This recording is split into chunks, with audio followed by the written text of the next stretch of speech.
आप सभी को मेरा नमस्कार। मैं प्रवीण सोनी अपने YouTube चैनल पर आप सभी का स्वागत करता हूं और आज की इस वीडियो में हम बात करेंगे HPSC PGT के इंटरव्यू के बारे में।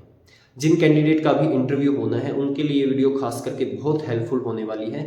लेकिन उससे पहले मैं आपको बताना चाहूँगा कि जिनका भी यूट्यूब चैनल होता है, यूट्यूब उनको एक ग्राफ दिखाती है और जब मैं अपने ग्राफ को देखता हूँ तो मुझे पता चलता है कि जो मेरी वीडियो को देखने वाले व्यूअर हैं उनमें से 55% ऐसे व्यूअर हैं जिन्होंने ऑलरेडी मेरे चैनल को सब्सक्राइब कर रखा है। लेकिन जितने भी व्यूअर हैं उनमें से 45% ऐसे व्यूअर होते हैं जो वीडियो तो रेगुलर देख रहे हैं लेकिन उन्होंने सब्सक्राइब नहीं कर रखा। तो उनको मैं एक बात बताना चाहूँगा, जब HSSC ने PGT की भर्ती निकाली थी और हम बहुत एफर्ट कर रहे थे कि किसी तरीके से पेपर हो जाए, तब हम हरियाणा के जो बड़े बड़े यूट्यूब चैनल हैं जो स्टडी को लेकर के वीडियोज़ बनाते हैं उनको हम कहा करते थे कि सर प्लीज़ वीडियो बना दीजिए, PGT भर्ती पर बना दीजिए ताकि हमारा पेपर जल्दी हो जाए। लेकिन वहाँ से हमें यही जवाब मिलता था कि PGT को देखने वाले हैं कितने लोग, और जब व्यूअर कम है तो वीडियो फिर कौन बनाता था? कोई भी नहीं बनाता था। आपको पता ही है कितनी अपडेट आपको मिलती थी।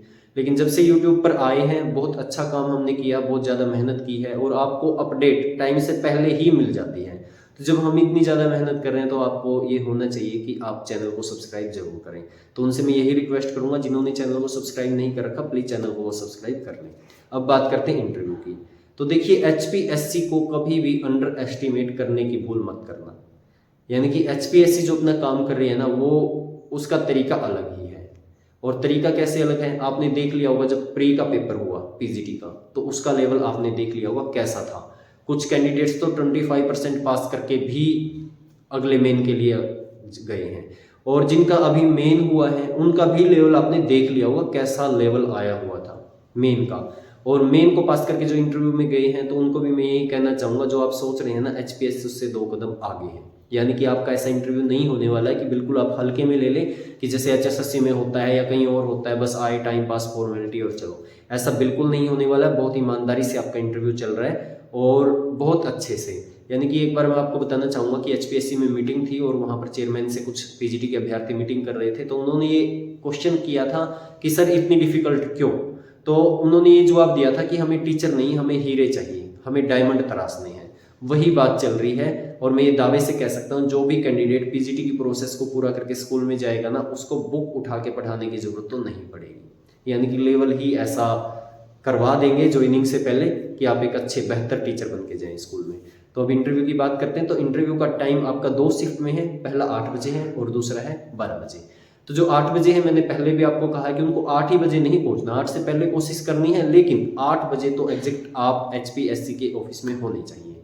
तो जब आप ऑफिस में जाएंगे, मैंने आपको डॉक्यूमेंट्स के बारे में बताया कि 2 सेट आपने लेके जाने। HPSC ने एक ही सेट मांगा लेकिन मैं आपको 2 कह रहा हूँ क्योंकि कई बार क्या होता है कोई पेज गुम हो जाता है तो फिर आप उसको ढूंढे, फोटो स्टेट की दुकान को ढूंढे, तो उससे अच्छा आप 2 सेट लेके जाएंगे। ये दोनों के दोनों ओरिजिनल डॉक्यूमेंट्स की कॉपी होनी चाहिए और दोनों के दोनों अटेस्टेड होने चाहिए। अब बहुत सारे क्वेश्चन आ रहे हैं अटेस्टेड किससे करवाएं। मैं आपको सलाह दूंगा गजटेड ऑफिसर से करवाएं।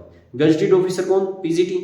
जो PGT टीचर हैं स्कूल के अंदर जाके करवा लाएं अपने डॉक्यूमेंट्स को टेस्टेड, वो करवा के लेके आएँ। और सेल्फ टेस्टेड से मैं ज़्यादा यही सजेस्ट करूँगा गजटेड ऑफिसर से करवाएं।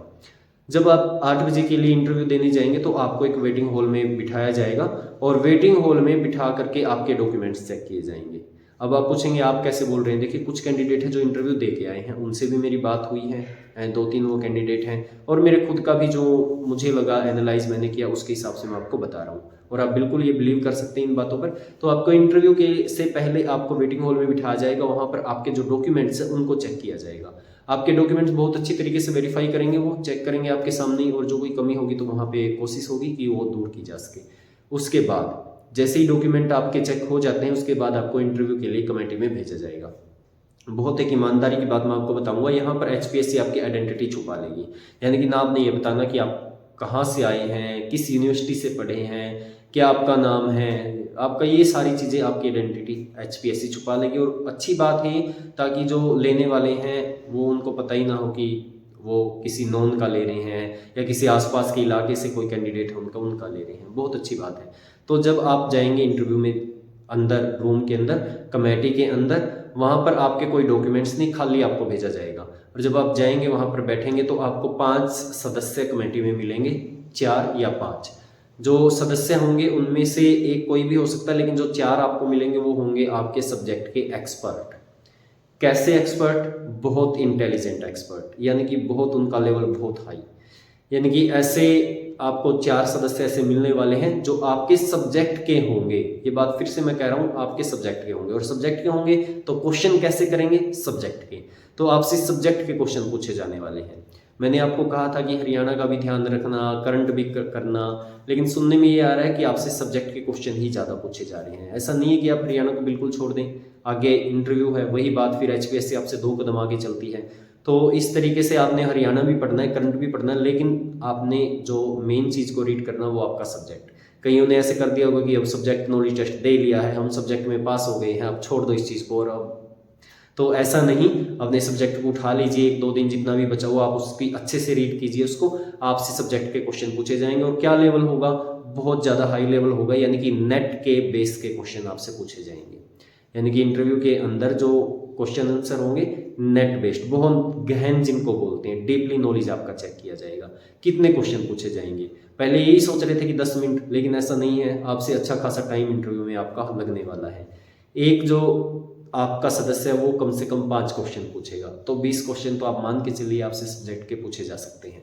तो ये इतना ज़्यादा आपका टाइम लगने वाला है और क्वेश्चन आपके सब्जेक्ट के ही मेनली रहने वाला है। अब आप कहेंगे 2 कदम आगे कैसे चलती है?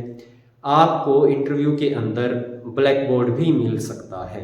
जी हाँ, वो डेमो के क्वेश्चन पूछ रहे थे, वो डेमो वाली बात ही सही होगी। तो आपको डेमो के लिए ब्लैक बोर्ड भी मिलेगा, व्हाइट बोर्ड मिलेगा, उससे आपको लिखने के लिए कहा जा सकता है कि लिख के दिखाएं, या आपका लिखने का तरीका चेक किया जा सकता है, या आपकी डेमो कह लो इसको, हो सकती है वहाँ पर। तो ऐसा भी है कि आपको वहाँ पर डेमो भी दे के दिखानी पड़ सकती है। और आपसे 1-2 क्वेश्चन पूछा जाएगा पेडागोजी का। पेडागोजी मतलब जो बच्चे होते हैं कैसे पढ़ाते हैं, ये पूछा भी जा सकता है, नहीं भी पूछा जा सकता है। तो इस तरीके से आपका इंटरव्यू होने वाला है, यानी कि आपसे ज़्यादातर आपके सब्जेक्ट के, और 1-2 क्वेश्चन इधर उधर से पूछ भी सकते हैं और नहीं भी। और क्वेश्चन का लेवल बहुत डीपली, और वाइट बोर्ड, यानी कि बोर्ड पे आपको करके दिखाना पड़ सकता है। तो ये चीज़ें हैं जो आपको इंटरव्यू में फेस करनी पड़ेंगी। अच्छा टाइम वो लगाएंगे, एक्सपर्ट लोग हैं, और उनकी ड्रेसिंग सेंस भी आप देख लेना कितनी है, उसी से आपको अंदाजा लग जाएगा कि ये कैसे हैं। बहुत अच्छी ड्रेसिंग सेंस आपको कमेटी की मिलने वाली है, तो इसी हिसाब से आपने भी अपनी ड्रेसिंग सेंस बना के चलनी है। फीमेल को मैं बार बार कहता हूँ कि साड़ी का यूज करें तो बहुत अच्छा है, नहीं तो फिर सिंपल सूट है ही, उसका यूज आप कर सकते हैं, उसको पहन के आप जा सकते हैं। हाथ बिल्कुल खाली होनी चाहिए, घड़ी हो बहुत अच्छी बात है, और अंगूठी वगैरह रिंग वगैरह ना हो तो बहुत अच्छी बात है। और फिर जो मेल है उनके लिए भी मैंने बार बार कहा कि फॉर्मल ड्रेस पहन के जाना है उनको, तो वो भी फॉर्मल ड्रेस पहन के जाएं। तो इस तरीके से आपका इंटरव्यू होने वाला है, और तैयारी कीजिएगा, डीपली अपने सब्जेक्ट को पढ़ लीजिएगा, और फिर आप इंटरव्यू देने के लिए जाइएगा। तो इस वीडियो में इतनी ही इन्फॉर्मेशन थी। उसके बाद आपका इंटरव्यू खत्म हो जाएगा, फिर आप घर आ सकते हैं, और फिर 24 घंटे के लगभग आपका इंटरव्यू का रिजल्ट आ जाएगा, जब आपके सब्जेक्ट के सभी इंटरव्यू हो जाएंगे। तो यही थी इस वीडियो में जानकारी। उम्मीद करता हूँ आपको सही लगी होगी और आप अपनी तैयारी बेहतर करेंगे। तो मेरी तरफ से जिनका भी इंटरव्यू है उनको शुभकामनाएं, और जो इंटरव्यू दे के आएंगे कैंडिडेट, उनसे भी अपील है कि प्लीज़ वो भी मुझे अपना एक्सपीरियंस शेयर कीजिएगा। मेरा नंबर आपके पास है ही, और टेलीग्राम में भी कुछ कैंडिडेट हैं, तो प्लीज़ वो अपना एक्सपीरियंस शेयर जरूर कीजिएगा, ताकि और जो कैंडिडेट हैं उनकी थोड़ी हेल्प हो सके। तो आप सभी का धन्यवाद।